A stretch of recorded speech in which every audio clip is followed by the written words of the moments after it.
पाकिस्तान के अदालती निज़ाम को शर्म से डूब मरना। थूकते हैं ताकतवर हल्के इस मुल्क के अदलो इंसाफ के ऊपर। जब वो एक आदमी जमानत लेकर बाहर आता है उसको फिर उठा के ठोक देते हैं एक और केस में। जो इमरान खान पिछले 9 माह से जेल के अंदर बैठ के इन हुक्मरान जमातों के सीने पर मूंग दल रहा है, जब वो बाहर आएगा इनका क्या? जितना बड़ा झूठा उतना बड़ा कामयाब सियासत, जितना बड़ा फ्रॉडिया उतना कामयाब, जितना बड़ा दिहाड़ीबाज, जितना बड़ा ठग, जितना बड़ा चक्करबाज, जितना बड़ा 2 नंबर आदमी उतना बड़ा सियासतदान। मुल्क का 3 दफा का वज़ीर आज़म, 2 दफा का वज़ीर, 3 दफा का वज़ीर आला, पंजाब का माजी का सूबाई वज़ीर खजाना, सूबाई वज़ीर excise and taxation Nawaz Sharif, 3 दफा का वज़ीर आज़म अपनी बेटी के साथ एक तंदूर पे खड़े होकर तंदूर वाले से कह रहा है कि 16 रुपए की देना रोटी। शर्म से डूब मरना चाहिए। कुछ तो गैरत होती है। सिस्टम में रहे हो खुदा के बंदे 40-45 साल, तुम एक सिस्टम नहीं डेवलप कर सके, एक मैकेनिज्म नहीं बना सके, इदारे नहीं बना सके जो ये चीजें कंट्रोल करें, इनको मॉनिटर करें, इनको रेगुलेट करें। अस्सलाम वालेकुम। द डिजिटल ब्रॉडकास्ट के साथ मैं हूं आपकी होस्ट इफ्रा साजिद। पाकिस्तानी सियासत में 2 माह के अंदर या 2 माह में बड़ी जो है एक तब्दीली आने का इम्कान है। बज़ाहिर तो कुछ ऐसा नहीं लग रहा, लेकिन अंदरूनी मामलात कुछ ऐसे चल रहे हैं कि कहा जा रहा है कि 2 माह में पाकिस्तानी सियासत में बड़ी हलचल आने वाली है। हमारे साथ मौजूद हैं सीनियर जर्नलिस्ट अमीर अब्बास साहब। अस्सलाम वालेकुम सर। वालेकुम अस्सलाम। सर कैसे हैं आप? Thank you ji. सर मुझे बताइएगा कि अभी जैसे 3 माह में नॉर्वे में 2 वज़रा को अहम वज़ारतों से फ़ारिग कर दिया गया है क्योंकि उनके पास जाली डिग्री थी। क्या आपको लगता है पाकिस्तान में कभी ऐसा हो सकता है? फारिग नहीं किया गया। उनमें से एक मीडिया के सामने वो रोने पर मजबूर हुई। उसकी आंखों में आंसू थे और उसने कहा कि मैंने अपने लोगों के एतमाद को ठेस पहुंचाई। वो बहुत बाशर्म कौम है, वो बहुत बागैरत हुक्मरान होते हैं वहाँ पे। वो ढीठ नहीं है, वो ज़िद्दी नहीं है, वो बेशरम लोग नहीं है। आप उनका मवाजना ढीठ और ज़िद्दी और बेशरम लोगों से तो ना करें ना। आप इनकी तौहीन कर रहे हैं। ये जो हमारे बेशरम हुक्मरान होते हैं पाकिस्तानी, इनकी तौहीन ये है कि इनको आप बहुत अच्छे लोगों से मिला रही हैं। उनका मवाजना तो उन्हीं के कमाश के लोगों के साथ है, और जो बदकुमाश होते हैं उनका मवाजना बदकुमाश लोगों के साथ होता है। तो यहाँ तो हमारा एक वज़ीर आला आया था बलूचिस्तान में, उसने कहा था डिग्री तो डिग्री होती है, चाहे वो कहाँ से भी ली हो। जहाँ से भी ली हुई, वो तो डिग्री होती है।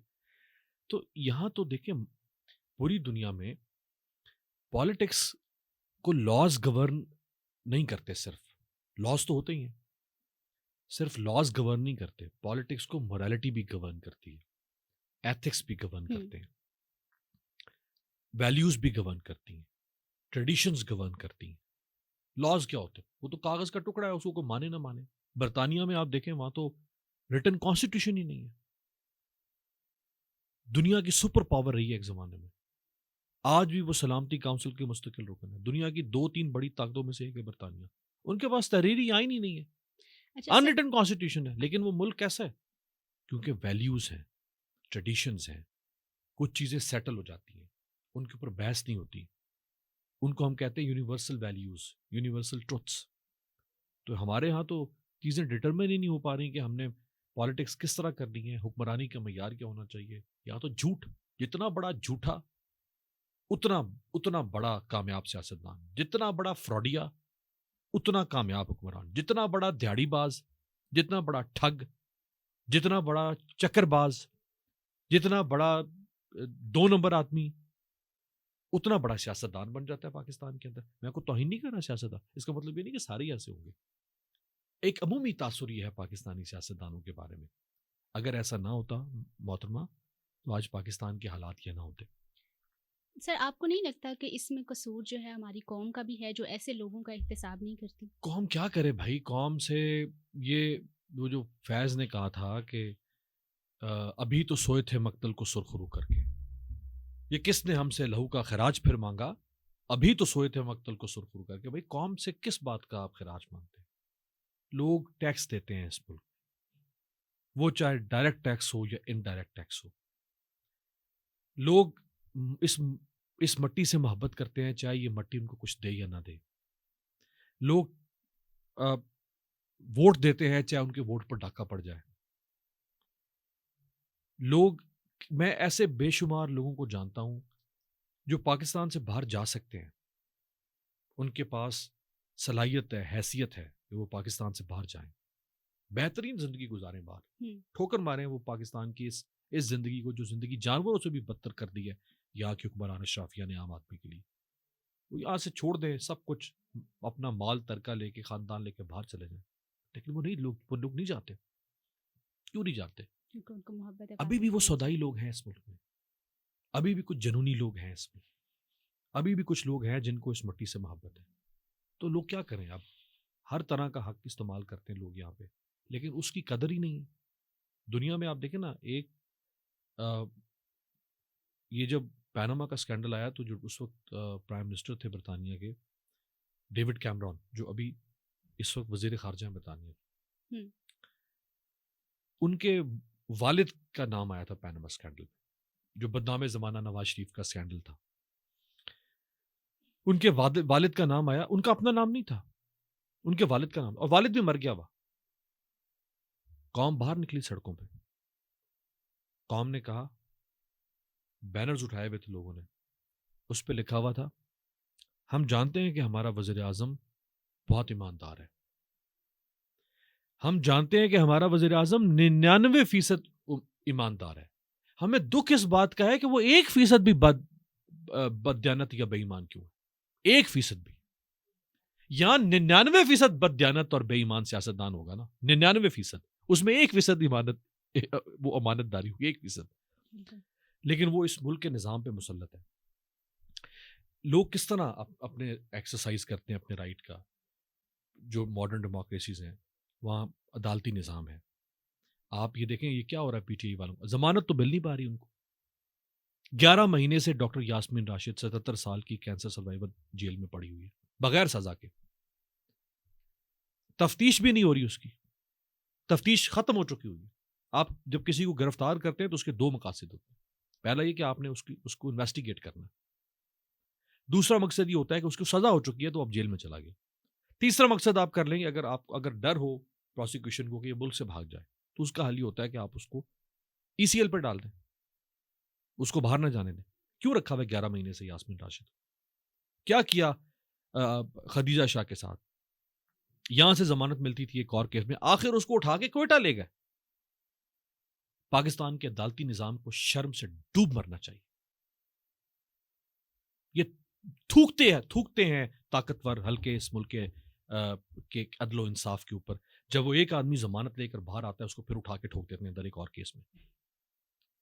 मैं एक पुरअमन शहरी यही कर सकता हूँ ना, मैं जमानत की दरख्वास्त दूं अदालत को कि मेरे साथ ज्यादती हो रही है, मुझे जमानत दी जाए। मैं और क्या करूं? और या तो फिर मैं वायलेंट हो जाऊं, मैं जलाओ घिराव शुरू कर दूं, मारकुटाई शुरू कर दूं, जहां कोई नजर आए उसको मारूं, इदारों पे चढ़ाई कर दूं, पार्लियामेंट को आग लगा दूं। फिर मेरे पास यही ऑप्शन आप छोड़ेंगे ना? बाकी तो सारे पुरअमन तरीके, सारे जमहूरी तरीके लोग एक्सरसाइज कर रहे हैं इस मुल्क में, उसका कोई नतीजा नहीं आ पा रहा। तो मैं लोगों को इतना कसूरवार करार नहीं दूंगा। पाकिस्तान का निज़ाम इस तरह से आपने बना दिया है कि वो एक डेडलॉक का शिकार हो चुका है। उसमें एक बहुत बड़े जैसे मैं उसको ये नहीं कहूँगा कि ब्लडी रेवोल्यूशन, लेकिन एक ऐसे इनकलाब की ज़रूरत है जो वो डेडलॉक तोड़ सके। वो अब देखें कब आता है। अच्छा, चलिए पीटीआई की बात हो ही रही है तो मुझे बताइएगा कि अगर इमरान खान साहब, कहा जा रहा है कि इमरान खान साहब जो है ईद से पहले, बड़ी ईद से पहले जेल से बाहर आ जाएंगे, अगर वो आ जाते हैं तो हुकूमत को कितनी मुश्किलात मजीद होंगी? क्योंकि एक तरफ महंगाई है और दूसरी तरफ जो है वो अपोजिशन का एहतजाज। तो क्या कहेंगे आप इस बारे में? जो इमरान खान पिछले 9 माह से जेल के अंदर बैठ के इन हुक्मरान जमातों के सीने पर मूंग दल रहा है, जब वो बाहर आएगा इनका क्या असर होगा? अभी तो वो अंदर जेल में 9 महीने से पड़ा हुआ है, वो इतना ताकतवर हो चुका हुआ है, उसकी आवाज इतनी ताकतवर हो चुकी है कि जेल में जब उसके केस की समाअत होती है तो कभी उसकी कुर्सी सहाफियों से इतना दूर खींच के लेकर जाते हैं कि वो जो बोल रहा हो या उसका वकील जो बोल रहा हो वो सहाफी सुन ही ना सके। और अब तो कमाल ही कर दिया, बीच में शीशे की और लकड़ी की दीवार खड़ी कर दी।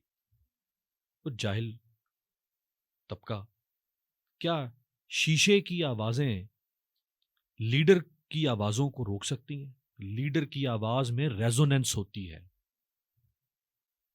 लीडर की आवाज में एको होती है, वो गूंजती है। कभी किसी वादी में जाए ना आप, हम्म, जो पहाड़ों से घिरी हुई हो, तो आप जोर से शोर करें, ऊंचा चिल्लाएं ना, तो आवाजें पहाड़ों से टकरा कर आती हैं। तो लीडर की आवाज टकराती है। आप शीशे की दीवार कह रहे हैं, आप जिसे कहते हैं ना आयरन कर्टन, आप वो भी खड़ा कर देंगे तो इमरान खान की आवाज आप नहीं रोक सकते। तो वो अभी अंदर बैठ के इस हुक्मरान तबके को इनके सीने पर मोंग दल रहा है, और इनको पता है कि ये तो हारे हुए लोग हैं। इनको पता है ये जाली मैंडेट लेकर आए हैं, इनको पता है ये धौंस धांधली के साथ आए, जोर जबरदस्ती के साथ आए, किसी की सहूलतकारी के साथ आए। जब ये इमरान खान बाहर आएगा, इमरान खान, मैं आपको ये बात जिम्मेदारी से बता रहा हूं, हम्म, इमरान खान को आप छोड़ दें और आप उस पर ये शर्त लगा दें कि तुमने एहतजाज नहीं करना, सड़क पर नहीं आना, सिर्फ उसको आप बनी गाला में आके बैठने दें, सिर्फ बनी गाला में। हम्म, ना वो एहतजाज करेगा, ना वो जुलूस निकालेगा, ना वो लॉन्ग मार्च करेगा, सिर्फ उसको बनी गाला में आके या जमान पार्क में आके बैठने दें। ये इस हुकूमत के पैरों तले से जमीन निकल जाएगी। तो वो बाहर आएगा, ये नाकाम तरीन बदतरीन कारकर्दगी है इस हुकूमत की। अभी इन्होंने 2 दफा पेट्रोल की कीमतें बढ़ाई, हम्म, 16 अप्रैल को, 1 अप्रैल को। 3 रुपए अभी ये बिजली फी यूनिट महंगी करने जा रहे हैं। उससे पहले ये बिजली महंगी कर चुके हैं। बिल्कुल। जिस वक्त इमरान खान की हुकूमत गई अप्रैल 2022 में, जब वोट ऑफ नो कॉन्फिडेंस आई इमरान खान के खिलाफ 8 मार्च 2022, उस वक्त पाकिस्तान में डॉलर था 178 रुपए, 178 रुपए। जब ये पीडीएम की नाखल्फ जो डाका मार की हुकूमत आई और सहूलतकारी से आई और उसको लाके बिठाया गया, इस हुकूमत के दौर में डॉलर ओपन मार्केट में 350 रुपए पर गया। इमरान खान छोड़ के गया था 178 रुपए में। 16 महीनों में ये इन तजर्बाकार लोगों ने 178 रुपए से 350 पे पहुंचाया। पेट्रोल 150 रुपए लीटर था इमरान खान जब छोड़ के गया। इनके दौर में अभी पेट्रोल 280 से भी ऊपर है। आप महंगाई के 50 साल का रिकॉर्ड टूटा है। 77 साल हो गए पाकिस्तान को बने। 77 साल में इन आखिरी 2 सालों में पाकिस्तान का इसकी समाजी, माशी और सियासी बर्बादी जो हुई है, ये 2 साल की एक तरफ और 75 साल की एक तरफ। पिछले 75 सालों में जो इस मुल्क का सत्यानाश हुआ है, उसके बराबर सत्यानाश माशाल्लाह जरदारी और नवाज शरीफ ने मिलकर 2 साल में किया। तो इसलिए इमरान खान बाहर आएगा तो लोग परवाने की तरह, जैसे परवाने शम्मा के गिर्द घूमते हैं ना और जान देते हैं वो शम्मा पे, उनको पता होता है कि हमने मरना है। परवाना बचता नहीं है, उसको पता होता है मैंने मरना है, लेकिन वो खिंचा चला आता है शम्मा की तरफ, रोशनी की तरफ।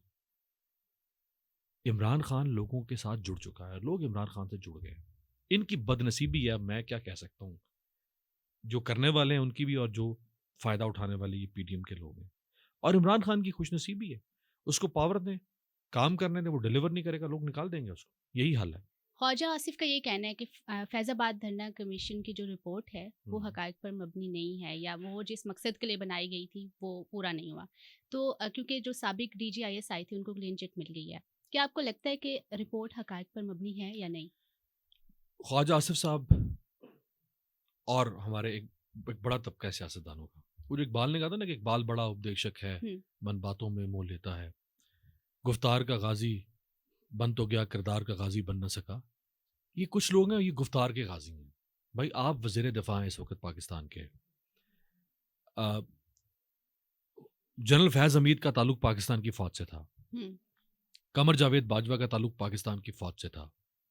अगर कमर जावेद बाजवा ने और जनरल फैज़ हमीद ने पाकिस्तान की उस वक्त की मुंतखब हुकूमत नवाज शरीफ की हुकूमत का तख्ता उलटने की कोशिश की, गिराने की कोशिश की, साजिश की, TLP को इस्तेमाल करते हुए, आप वज़ीर दिफा इस वक्त पाकिस्तान के, आप किरदार का मुजाहरा करें, आप इतनी दफ़ा पाकिस्तान के MNA मुंतखब हुए हैं, सेनेट में रह चुके हुए हैं, आप इतनी दफ़ा वज़ीर बने हैं, अहम वज़ारतें आपके पास रही, वज़ारत दिफ़ा, वज़ारत ख़ारजा, वज़ारत पानी और बिजली और वज़ारतें।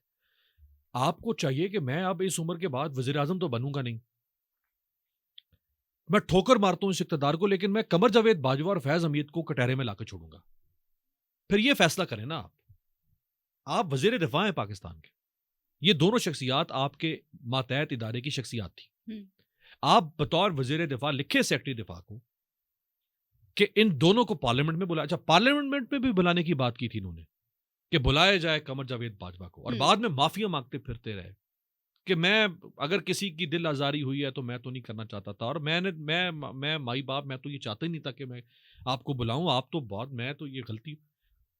या तो आप स्टैंड लें, ये मुनाफ़क़त ना करें पाकिस्तानी कौम से कि मैं एक तरफ इनकलाबी, नज़रियाती, आइन, जमहूरियत, और दूसरी तरफ आप फ़ौज के साथ, एस्टेब्लिशमेंट के साथ साज़-बाज़ करें, उनके साथ मामला चलाएँ, ये ना काम करें। आपको स्टैंड लेना चाहिए आज ख्वाजा आसिफ को, और वो कहें कि ये जो JIT की रिपोर्ट है, वो फ़रीक बने आज सुप्रीम कोर्ट ऑफ पाकिस्तान में। सुप्रीम कोर्ट के कहने पर ये JIT हुँ। बनी थी ना फैज़ाबाद कमीशन पे, जी। जो 3 रुकनी JIT है। वो फ़रीक बने सुप्रीम कोर्ट पे और कहें कि मैं इस वक़्त वज़ीर दिफ़ा हूँ पाकिस्तान का, मैं इसमें फ़रीक बनना चाहता हूँ। ये जो JIT की रिपोर्ट है सब बकवास है। ये एक करद्दी का टोकरा है, ये सब झूठ है, इसमें कुछ नहीं है इसमें। फाड़ के फेंक दें इसको, ये सब कहानी है, झूठी कहानी। मैं जानता हूँ इसमें कि फैज़ हमीद ने क्या किया था और कमर जावेद बाजवा ने क्या किया था। और मैं आपसे बतौर वज़ीर दिफ़ा पाकिस्तान का कह रहा हूँ कि उनको हम बुलाएँ। सुप्रीम कोर्ट उनको बुलाए, ओपन कोर्ट हियरिंग में दोनों जर्नैलों को। क्या कर रहे हैं आप? डर जाते हैं आप, बुज़दिल हैं आप, डरपोक हैं आप। आपने मिल के उनके साथ सियासत करनी है और बाद में आपने मुकर जाना है। घूरना भी है आपने उनको, उनके ज़रिए आपने इक़्तिदार, ये ना करें ना आप। किसी एक चीज़ पर आप रहें। अगर आप में इतना तप्पड़ नहीं है, या अगर आप में इतनी ताकत नहीं है, इतना हौसला नहीं है, जुर्रत, जो भी लफ्ज़ इस्तेमाल कर लें, कि आप इन 2 साबिक जर्नैलों को किसी अंजाम तक पहुँचा सकें, हुँ। तो फिर आप खामोश रहें। फिर ये टीवी टॉक शोज़ में आके, प्रेस कॉन्फ्रेंसेज़ में आके, मीडिया पे आके, आप अपने आप को इनकलाबी साबित कर रहे हैं कि जी मैं ख्वाजा आसिफ तो बड़ा इनकलाबी हूँ और मैं तो ये फ़ौज के इस किरदार के खिलाफ हूँ। लेकिन मैं हाँ, वज़ीर दिफ़ा हूँ, मैं इनको कहूँगा भी कुछ नहीं। ये काम नवाज़ शरीफ ने किया, नवाज़ शरीफ की सियासत बर्बाद। ये काम जिसने किया, पीपल्स पार्टी ने काम किया, सियासत बर्बाद। आज पीपल्स पार्टी को भी एस्टैब्लिशमेंट की बी टीम कहा जा रहा है। आज नवाज़ शरीफ को एस्टैब्लिशमेंट की बी टीम कहा जा रहा है। हुँ। ख्वाजा आसिफ भी वही काम कर रहे हैं। भई या तो आप कहें कि अगर अगर ये रिपोर्ट गलत है, फैज़ाबाद कमीशन की, तो फिर आप क्या कर रहे हैं बतौर वज़ीर दिफ़ा? वरना चुप कर जाएँ यार, आप में अगर इतना नहीं है आपके अंदर हौसला, तो चुप कर जाएँ फिर। तोशाखाना का जो केस आया, नवाज़ शरीफ को बरी कर दिया गया। तो क्या नैब का नवाज़ शरीफ को तोशाखाना केस से बरी करने का अदालती फ़ैसला जो है, वो अदालत में पेश करदा जवाज़ दुरुस्त है या नहीं? जवाज़ ये दिया कि जी ये तो नवाज़ शरीफ को मिली थी 99 वाले दौर में, और फिर ये पूल में गई, और फिर ये यूसुफ रज़ा गिलानी ने इसको, चूँकि ये जो पूल है जिसमें ये गाड़ियाँ सारी जो हुँ। बाहर से आती हैं उसमें जाती हैं, और उससे फिर ये दी है, तो तोशाखाना से नहीं दी है। ये तो अब इसको और किसको कंटेस्ट नहीं कर रहा नैब। नैब ने केस बनाया हुँ। नवाज़ शरीफ के खिलाफ, यूसुफ रज़ा गिलानी के खिलाफ और आसिफ ज़रदारी के खिलाफ। क्योंकि यूसुफ रज़ा गिलानी प्राइम मिनिस्टर थे, एक गाड़ी दी गई, नवाज़ शरीफ को शायद 2 गाड़ियाँ दी गईं, आसिफ ज़रदारी को, या 1 होगी शायद।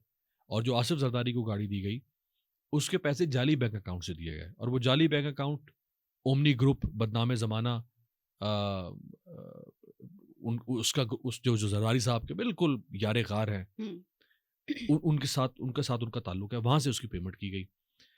ये केस चलता रहा, नैब ने केस बनाया, या वो नैब गलत है या आज का नैब गलत है, या वो नैब एस्टैब्लिशमेंट के हाथों इस्तेमाल हो रहा था या आज का नैब एस्टैब्लिशमेंट के हाथों इस्तेमाल हो रहा है, या वो नैब इंतकाम लेता था या आज का नैब इनको सहूलतकारी इनकी कर रहा है। तो कोई एक चीज़ तो होगी ना, ये तो नहीं है।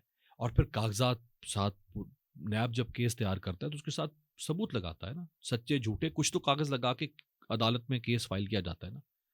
तो ये चूंकि इस वक्त नवाज शरीफ और आसिफ जरदारी को बचाना था, ये एक मंसूबे का हिस्सा था जिसको इमरान खान लंदन प्लान कहते हैं। हम्म।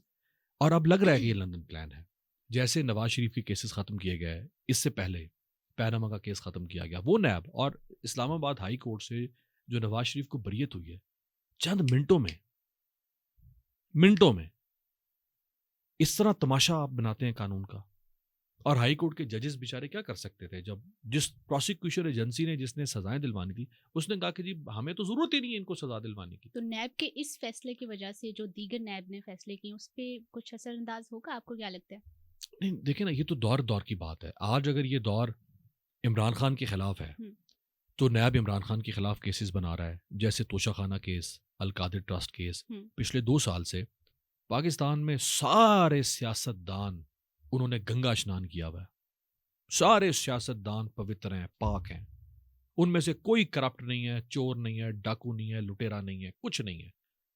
अगर पिछले 2 साल से आज नैब की आंखों में कोई चोर डाकू है नजर आ रहा है तो वो इमरान खान है।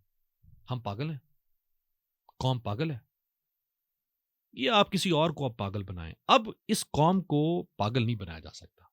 ये सब पता है कौम को कि केसेस जानबूझ के बनाए जाते हैं।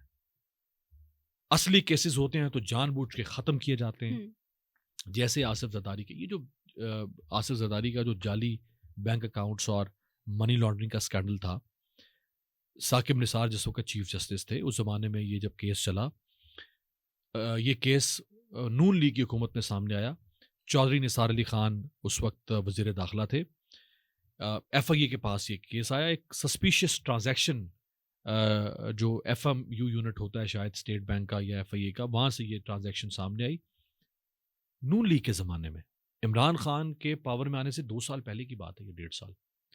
उस पर FIA ने काम शुरू किया, इस पर JIT बनी। उस JIT ने प्रोजेक्टर लगा के सुप्रीम कोर्ट में प्रोजेक्टर लगा के इस करप्शन और मनी लॉन्ड्रिंग के दुनिया के मेगा स्कैंडल की प्रेजेंटेशन दी ओपन कोर्ट में। और उन्होंने बताया कि कैसे आसिफ जरदारी और ये ओमनी ग्रुप और इन सब ने मिलके एक जाली बैंक भी बना दिया, फिर उसमें कैश बॉयज कैसे थे और ट्रांजैक्शंस कैसे होती थी, अकाउंट्स कैसे खोले गए। क्या वो सारा ये जो इदारे उसमें FIA और ये सब काम कर रहे थे, क्या आप कौम का मजाक उड़ा रहे थे उस वक्त? क्या आप सुप्रीम कोर्ट ऑफ पाकिस्तान को डफर समझते हैं? सुप्रीम कोर्ट ऑफ के चीफ जस्टिस के सामने आप ओपन कोर्ट हेयरिंग में सारी लोग बैठे हुए हैं, साफी बैठे हुए हैं, सियासी जमातों के लोग बैठे हुए हैं, सिविल सोसाइटी केस सुन रही है और आप वहां सारा कुछ दिखा रहे हैं। आप झूठ बोल रहे थे कौम के साथ। आपने उल्लू का पट्टा समझा हुआ लोगों को कि जब आप चाहें किसी को चोर बना दें, जब आप चाहें उसके ऊपर से चोर का हटा के लेबल और आप उसे कहें ये इमाम मस्जिद है। तो ये सारा सिलसिला है। चूंकि इमरान खान को फंसाना था, जब इमरान खान को फंसाना था तो आपको कोई सियासी फेस चाहिए था इमरान खान के मुकाबले पे। वो सियासी फेस 2 बड़ी जमातें थी, नून लीग और पीपल्स पार्टी। तीसरी तो कोई पार्टी थी नहीं जो इमरान खान का मुकाबला करती। अब इन दोनों पार्टीज को चूंकि सामने लाना था, पावर में लाना था, पावर में लाने के लिए जरूरी था कि इनका जो टेंटेड करैक्टर है उसको साफ किया जाए, इनके ऊपर जो करप्शन के दाग हैं वो धोए जाएं, ताकि लोग सवाल ना उठाएं। दुनिया देखे ना, शहबाज शरीफ जिस दिन वज़ीर आज़म बने उसी दिन उनके ऊपर फर्द जुर्म आयद होना, मनी लॉन्ड्रिंग स्कैंडल में जिस दिन फर्द जुर्म आयद होना थी, चार्जशीट फ्रेम होनी थी, उसी दिन वो पाकिस्तान के वज़ीर आज़म का हल्फ उठा रहे हैं और उसके बाद से केसेस खत्म। वही FIA जो केस का ट्रायल चलाते चलाते फर्द जुर्म तक लेकर आई केस को, उसी FIA ने केस खत्म कर दिया। क्यों? क्योंकि पाकिस्तान की रियासत को चलाने वालों को जरूरत थी शहबाज शरीफ की, जरूरत थी आसिफ जरदारी की, जरूरत थी नवाज शरीफ की। आज इमरान खान की जरूरत नहीं है। आज इमरान खान मिसफिट है इस सिस्टम के अंदर। आज इमरान खान चैलेंज कर रहा है, तो ये सारे केसेस इमरान खान की तरफ मोड़ दिए गए। FIA ने भी एक तोशाखाना खोल दिया, एक नैब ने तोशाखाना खोल दिया। नैब ने अलकादिर ट्रस्ट खोल दिया। तोशाखाना में सजाएं हुई 2, एक FIA की, एक नैब की। और अलकादिर ट्रस्ट केस का ट्रायल चल रहा है नैब में, वो भी सजा दिलवा देंगे जैसे वो दिलवाई है पहले। तो ये असल में ये सारी कहानी है। बाकी तो अच्छा, मरियम साहिबा आजकल बड़ी मेहनत कर रही हैं, पंजाब में अपनी हुकूमत बना के उसको प्रमोट कर रही हैं काफ़ी। अभी रिसेंटली उन्होंने विजिट किया, सरप्राइज विजिट नान वाले के पास। तो उसके बाद से जो है वो 16 रुपये फ़ी रोटी जो है कीमत मुंतखब की गई है रोटी की। तो आपको क्या लगता है कि पंजाब गवर्नमेंट जो है ये इस सस्ती रोटी के मयार को आइंदा भी बरकरार रख पाएगी, या ये सिर्फ विजिट होते हैं जब तभी के लिए होता है? इतने शर्मनाक मनाजिर थे वो, इतने शर्मनाक। मुल्क का 3 दफा का वज़ीर आज़म, 2 दफा का वज़ीर, 3 दफा का वज़ीर आला, पंजाब का माजी का सूबाई वज़ीर खजाना, सूबाई वज़ीर excise and taxation Nawaz Sharif, 3 दफा का वज़ीर आज़म अपनी बेटी के साथ एक तंदूर पे खड़े होकर तंदूर वाले से कह रहा है कि 16 रुपए की देना रोटी। शर्म से डूब मरना चाहिए। कुछ तो गैरत होती है। सिस्टम में रहे हो खुदा के बंदे 40-45 साल, तुम एक सिस्टम नहीं डेवलप कर सके, एक मैकेनिज्म नहीं बना सके, इदारे नहीं बना सके जो ये चीजें कंट्रोल करें, इनको मॉनिटर करें, इनको रेगुलेट करें। कहीं दुनिया में आपने देखा है कोई अमेरिका का सदर कहीं टेक्सास या वॉशिंगटन डीसी या कहीं वर्जीनिया के किसी होटल में जाके कह रहा हो $1 की रोटी देना, $1.5 की नहीं देनी है? नहीं। कहीं बरतानिया का वज़ीर आज़म ऋषि सुनाक किसी होटल पे जाके कह रहा हो 1.5 पाउंड की रोटी देना, 2 पाउंड की ना देना। कहीं France, Germany, Belgium, Netherlands, Denmark, किसी मुल्क का वज़ीर आज़म यूरोपी वो कह रहा हो 1 यूरो की रोटी देना, 1.5 यूरो की ना देना। कुछ शर्म होती है किसी में? लोगों को ही शर्म खा लेनी चाहिए कम से कम। और साथ वज़ीर आला बेटी की लॉन्चिंग क्या हो रही है कि वो रोटी तंदूर पे जाके रेट लिस्ट तय करती फिर रही है। ये लोकल गवर्नमेंट का काम होता है, ये म्यूनिसिपैलिटीज करती हैं, ये यूनियन काउंसिल्स करती हैं, लेकिन वो तो इन्होंने बनाने नहीं है, क्योंकि पावर रखनी है बाप बेटी ने अपने हाथ में, चचा ने अपनी हाथ में। पावर नीचे उसको ट्रिकल डाउन करना नहीं है। पूरी दुनिया में ये काम म्यूनिसिपैलिटीज करती हैं। लंदन का मेयर बरतानिया के वज़ीर आज़म से ज्यादा ताकतवर होता है इख्तियारात के एतबार से। न्यूयॉर्क का मेयर अमेरिका के सदर से ज्यादा इख्तियारात रखता है बाज़ जगहों पे। ये पब्लिक इश्यूज, छोटे छोटे day to day issues, public utilities, services, ये सारी लोकल गवर्नमेंट्स के पास होती हैं, ये उनका काम होता है। ये वहां का मेयर जाके चेक करे होटल वाले से कि तूने रोटी महंगी क्यों की है। और फिर मैं अगर एक तंदूर वाला हूं और मुझे आप कहें कि 20 रुपए की रोटी नहीं दो, तुम 15 रुपए की रोटी दो, मैं कहां से अपने घर में कोई मैंने फ्लोर में लगाई हुई है कि मैं जहां से आटा लेकर आ रहा हूं? या नवाज शरीफ के कोई खेत है जहां पे गंदम उगती है और वो नवाज शरीफ मुझे मुफ्त गंदम देता है कि मैं उसको पीस पीस के आटा मुफ्त बांटू लोगों में? क्या मैकेनिज्म है ऐसा आपके पास कि मैं 20 रुपए के हिसाब से आटा खरीदूं अगर मैं एक तंदूर वाला हूं, और 16 रुपए की रोटी में बेच दूं मरियम नवाज के और नवाज शरीफ के कहने पे? हर पॉलिसी के पीछे एक प्लानिंग होती है, स्ट्रैटेजी होती है, बिल्कुल विजन होता है, पॉलिसी फिर एग्जीक्यूशन कैसे होती, इनको पता ही नहीं इस बात का। 16 रुपए की रोटी कर दो, 10 रुपए की दाल कर दो, भाई कैसे कर दे? वो कैसे कर दे? ये रायमंड का किचन है, ये रायमंड पैलेस का किचन है कि आपकी मर्जी के रेट लगेंगे? मैकेनिज्म आपने बनाया नहीं नीचे। ये वो गिमिक्स हैं जिसको शहबाज शरीफ के जमाने में शोबाजी कहा जाता था। उंगली ऐसे, शहबाज शरीफ उंगली हिलाते हिलाते, इसको मुअत्तल कर दो, उसको लिटा दो, उसको मुअत्तल कर दो। कभी कोई सिस्टम डेवलप नहीं किया। आज तक कोई सिस्टम शहबाज शरीफ, नवाज शरीफ, इन लोगों ने डेवलप नहीं किया। कोई सिस्टम डेवलप नहीं किया। कुछ इन्होंने ये मेगा स्ट्रक्चर्स बनाने का, चूंकि इनको शौक है इंफ्रास्ट्रक्चर में, मोटरवे, ये मेट्रो, ये इस किस्म के फ्लाईओवर्स, अंडरपासेस, इस किस्म के काम इन्होंने किए हैं। कोई सिस्टम डेवलप नहीं किया। देखिए, रियासत सिस्टम से चलती है। सिस्टम किसे कहते हैं? जैसे बोइंग 777 है ना, वो एक सिस्टम का नाम है। उसका एक टेक ऑफ सिस्टम है, एक लैंडिंग सिस्टम है, वेदर में सिस्टम है। सिस्टम है ना, कोई मशीन है, उस मशीन में कोई निजाम है, खुदकार तरीके से चीजें चल रही हैं, ऑटो पायलट पे। यहां पे मुल्क के 3 दफा का वजीर आजम जाके कहता मैंने एटमी हमला किया है। तुमने एटमी हमला किया, तुमसे 16 रुपए की रोटी का सिस्टम नहीं बन सका। और उसी माहौल में, उसी रिवायती, traditional, conventional, backward, outdated political environment में इन्होंने मरियम नवाज की लॉन्चिंग कर दी है। वो भी यही काम करती फिर रही है। एक तो टिकटॉक पे सारी हुकूमत चल रही है, अखबारात में इश्तिहारात पे चल रही है, जो एक और बहुत बड़ी करप्शन है। आप जब मीडिया को खरीदते हैं तो उसके दो तरीके होते हैं। एक होता है कि आप डायरेक्ट सहाफ़ियों में पैसा बांटते हैं, उनको रिश्वत देते हैं डायरेक्ट। दूसरा ये होता है कि आप अखबारात में इश्तिहारात के ज़रिए से सहाफ़ियों को, मीडिया मालकान को पैसा दें, तो वो आपके हक़ में लिखेंगे, आपके हक़ में बोलेंगे, आपके खिलाफ खबर नहीं जाएगी। इसी पॉलिसी पे ये हुकूमत काम कर रही है। बाकी मरियम नवाज़ का कोई, मुझे तो नहीं ऐसा कोई विज़न लगता। वो एक फेक पॉलिटिकल लीडर के तौर पे सामने आई है, जिनको ज़बरदस्ती सियासतदान बनाया गया है।